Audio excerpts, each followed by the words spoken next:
Jasmine Angelique, and I'm back with another video. Do you like my shirt? It says I am a princess. And then let me show you. Okay, let me show you. Look at that. Look at that crown. You see that crown? You see? This was like my second Halloween outfit. Okay, don't judge me. I was actually Little Red Riding Hood for Halloween. And then I did not have... I wore my costume at my job the day before Halloween. So when Halloween came, I wasn't gonna wear my outfit again. So I was like, yeah, I'll just get a shirt. So I got I'm a princess shirt, right? So that's like a, you know, lazy Halloween outfit. Do you guys like my hair? I actually did my hair myself, so it's not perfect, but it is what it is. I'm gonna have my hair like this for, I guess, like a couple weeks, 2 weeks, something like that, and then I'm probably gonna take it out 2-3 weeks, whatever. I know the next time I do my hair, it'll be much better because I actually know like what I need to do to make it better. Blah blah blah blah. As you guys know, this video is actually very late. It is an update slash what are we watching this Sunday slash it's really Monday. But I didn't put out a video yesterday because I was supposed to go to the movies to go see Harriet Tubman movie, which I still have not saw it yet. So I probably will go see it maybe sometimes, like maybe tomorrow or maybe like this coming up weekend or whatever, when I have like some free time, but I probably won't. I don't really know. I haven't really heard any bad things about it, other than like this one lady posted a video of it, you know, saying like, oh, you know, a lot of the fictional characters weren't really real, which a lot of times in a lot of movies and a lot of true movies, they do it for theatrics. They do it for, you know, they have a hidden agenda, just like in Hidden Figures.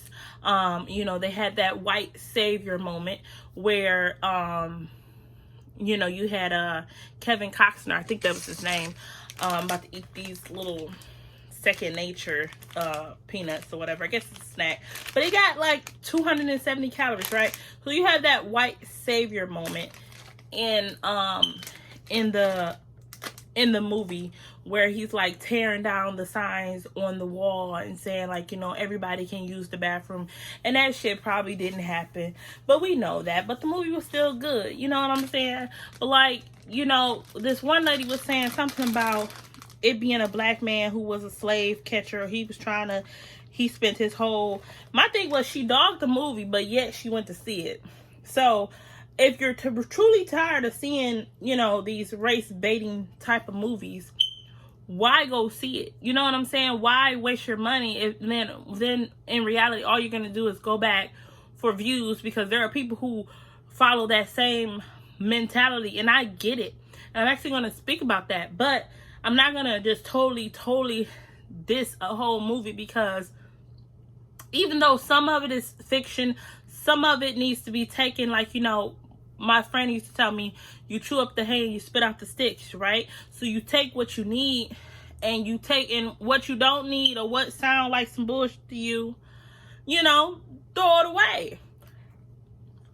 I think that's what a lot of people need to get in the habit of doing, is just throwing it away. Like, take what you need and then get rid of whatever it is that you don't accept, and then move on. You don't have to sit there and, you know, come out and be negative, because there are going to be people who want to see that movie.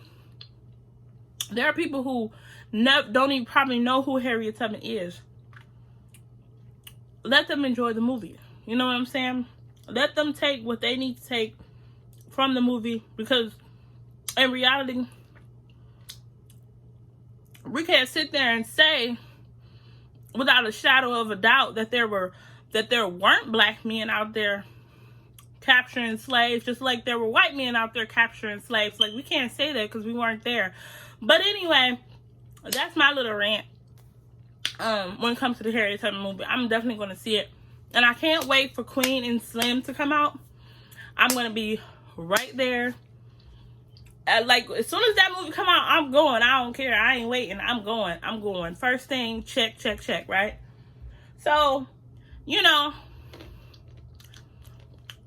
yesterday, Power came on, and Power was really, I was kind of disappointed in Power. I mean, nothing really happened. The ninth episode set up everything that was going to happen this week. Nothing really happened. Like,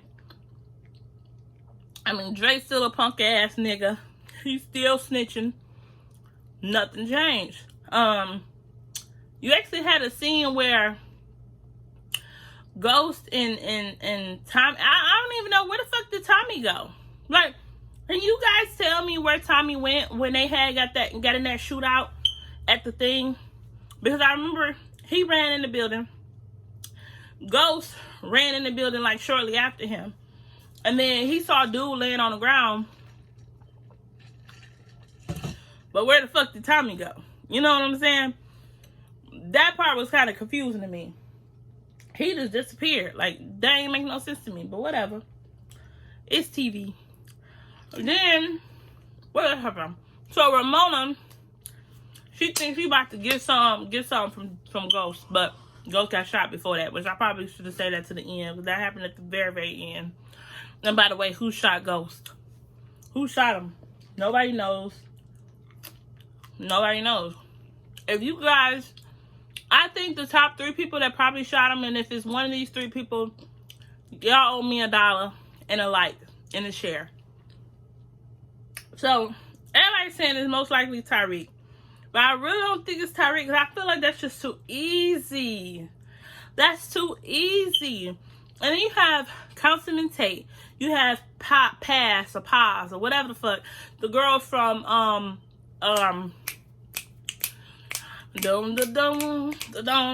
what's that? Oh, the show on Netflix.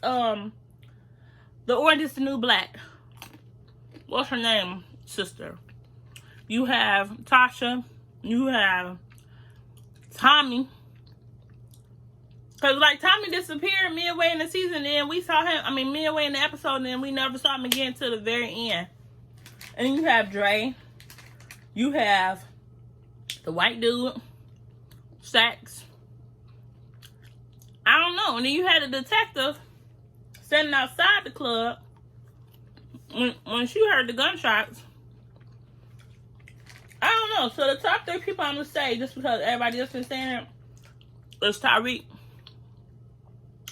And then I'm going to say, maybe Angela's sister. Only because she probably could catch him off guard the most, I feel like. But I could be wrong. I don't know. Because I feel like if she walked in there and was like, "You killed my sister," and pulled the gun out and shot him, like, he wouldn't have time to really do anything. You know what I'm saying? I don't really think it was Tasha. Because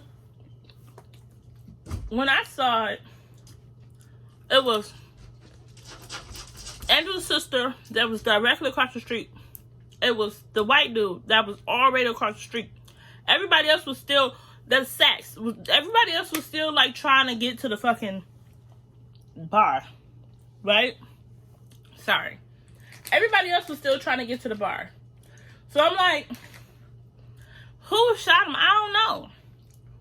Then, that was really it. But the episode itself was trash. Even him getting shot was trash. Or he was falling.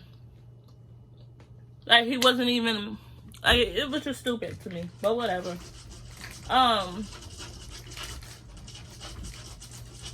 What else do I got to say? Lastly, I'm going to talk about this movie that I watched on Netflix. Do anybody watch Atypical or Atopic? Whatever. I don't know what the fuck. It's on Netflix. And it's about the boy with the Asperger's. I'm sorry. I think he got Asperger's. I used to legitimately say that people with that disease, Asperger's, I used to say hamburgers. Like, I legitimately used to say, dude got hamburgers. Like, did you remember, like, you remember that movie, that TV show that came out about the family? Oh my God. If you remember the name of that show, let me know in the description box. But it was like a whole family, and everybody had their own little separate lives. And you had the one family member that had, like, the kid, he had Asperger's. And you had the one lady, she played in the Gilmore Girls. She had the little teenage daughter who was rebellious and all of that stuff. And you had the one daughter who was like a workaholic, was like real, just, and treated her husband like shit, low-key. That was the first time, and I just watched that show like a couple years ago. Like maybe 2 years ago. So if I find out the name of that, I'm going to put it down at the bottom of the screen so you can see it. But I remember talking to my grandma, and I was like, Grandma, like, dude got hamburger's disease. And this was a couple years ago. I'm 28 years old. This is some crazy shit, right? I can't believe I'm even saying this out loud. But I legitimately thought it was hamburgers. Like, crazy. But this show is about a family. It's in its 3rd season. So if you guys want to check it out, you got to start from the beginning. It's real deep. It's real melodramatic. It's funny. It's all of that stuff. It's a really cool show. I like it. I enjoy it. It is what it is. But the thing that I really wanted to talk about was this movie called American Son, or American Son. And it was executive produced by Kerry Washington, and on Netflix. And it's about interracial couple who have a kid, and the kid, is, by all appearances on the outside, is black, but his dad is white. His mom is black. And it basically takes, and Kerry Washington plays the mom of an 18-year-old boy, which I know she could really have like an 18-year-old son, but she don't really look like she's old enough to have an 18-year-old son, but she does. And basically, the movie took place in one spot. It took place in a police station, which I think, like, movies like that is really, really hard to do. Movies like the Phone Booth, I think that was the name of the movie. Phone Booth, this movie, or maybe a couple other movies. Because I've seen a couple movies where literally everything took place in just one place. One place. Nothing else. You didn't see nothing from the outside. You didn't see nothing around you. You just heard, like, either somebody was talking through like a PA system. It was 4 characters in the whole movie that you saw on screen. And then they would take phone calls from a couple other people, but pretty much the whole movie stayed within the parameter of this police station. And it was about this, her son was missing. She went to the police station to file a report at like 3 o'clock in the morning. The police officer is pretty much like, is your son a thug? Do he go by street name? Do he do this? And she's like, no, he don't do that. He don't do this. He's a good boy. He goes to, a good school, yada, yada, yada, yada, yada. Just like, basically just treating her like she's trash, treating her like, whatever feelings or emotions that she have is invalid or pointless. And I really didn't like that part, but it's, at the end of the day, it's what really happens in this world, right? But then I'm also tired of hearing about it, because I'm just tired of that always being the narrative. I'm tired. Like, we know what it is, how they view us, how they look at us. We know exactly what's going on in this world. We are not stupid. We're not, anything. It's like, do it really have to be thrown at us like this? And in the movie, it said, I can't even remember the quote at the beginning of the movie, but pretty much, the father was white. So he comes into the police station, and it was basically like, you are not the race of your father, or some bullshit like that. I don't know. Basically saying like, you know how some people say, well, if your dad is black, you're black. And a lot of times, because your mom be white and you look black, but when your mom is black and your dad is white, you don't look like your father. You know what I'm saying? You look like your mom.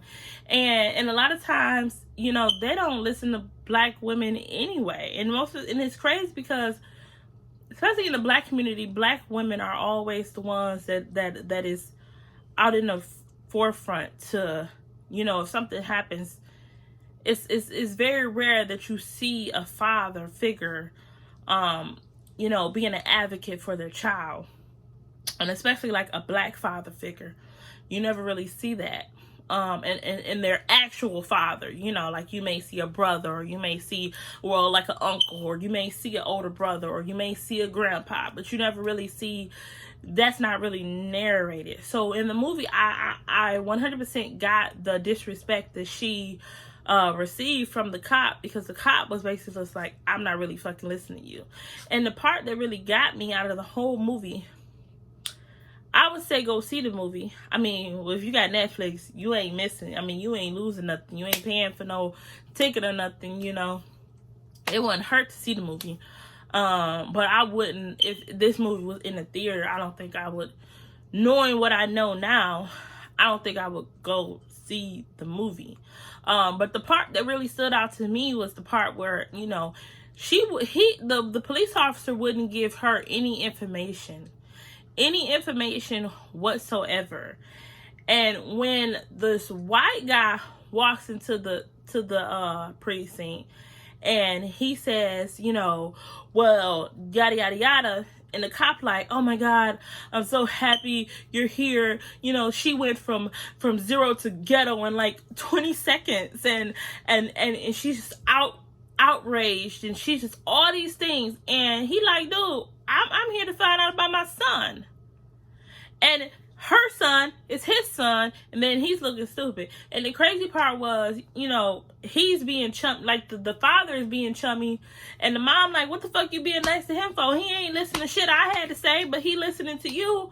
He giving you information, but he not giving me any information. Do you not see what the fuck is going on? Like, and it became one part where the father, the white father actually got so outraged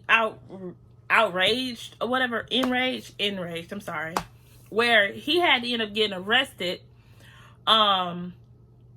because he's about to beat somebody up, and it was so crazy because then, Kerry Washington like, oh, you're Uncle Tom, telling this, the black cop comes in, which he's a sergeant, which he come in at a certain time of day, he like, well, I'm about to tell you what's going on.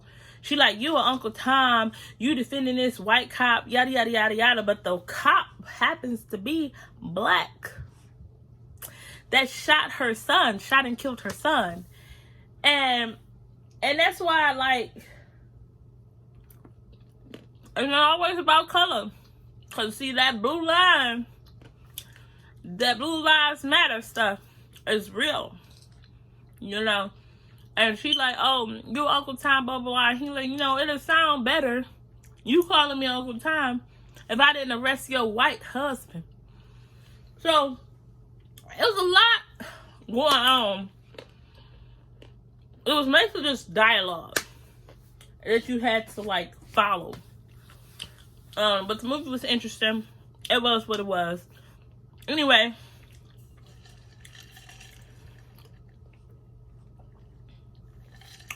I'm going to end this video. I'm going to tell you guys peace. I want you guys, if you like this video, please like, comment, and subscribe.